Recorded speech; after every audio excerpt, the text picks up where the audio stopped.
Reading, week 4, year 3 and 4.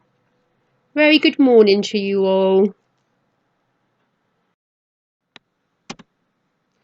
This is lesson 3, and the lesson focus today, you will be looking at a paragraph where the author describes the mermaid, what the mermaid sees when she surfaces for the first time out of the water. You will be looking at the language the author uses to show us that the mermaid is unfamiliar to objects above the ocean. The author allows us to see the objects through the eyes of the mermaid and what she thinks the objects are.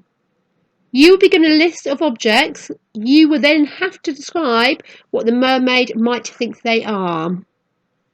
And today's Viper focus, we have E, explanation, and R for retrieval.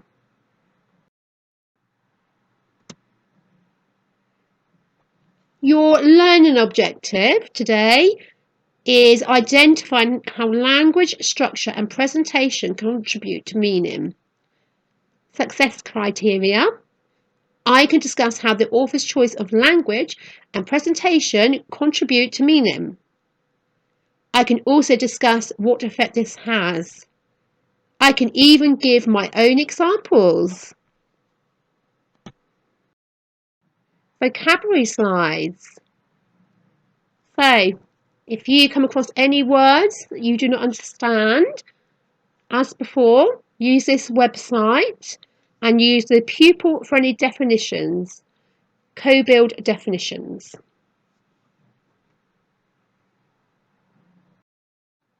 The Little Mermaid. We are going to look at this paragraph from the text. Feathered fish that swam through the air, and of strange wooden whales that floated on the surface of the water, and of a huge round shell that burned in the sky as brightly as lava that burst from underwater volcanoes. Okay, so what do you think the mermaids have seen above the water? We did look at this in a previous lesson where you were answering the comprehension questions. So, let's have a look. The mermaids are talking about birds, ships and the sun, but because they don't know what these above water objects are, they are describing them in terms of objects that are familiar to them, such as fish, whales and shells.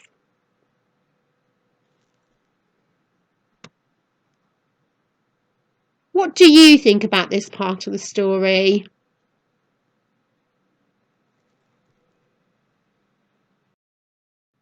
Let's have a look. So today's learning activity, your task is to describe some more above water objects as if they were being seen by a mermaid for the first time.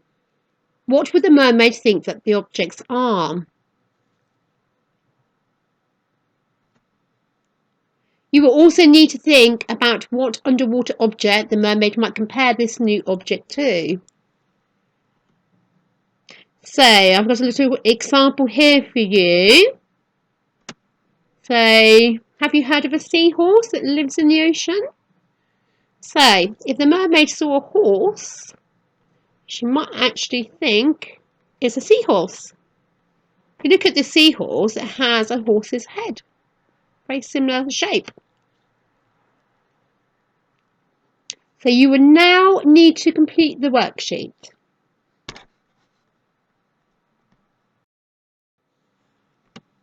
Plenary. So have a little think, which of the words and phrases from the text capture your imagination? So did anything stand out to you? Any words or phrases that actually made you visualise, imagine what was being said?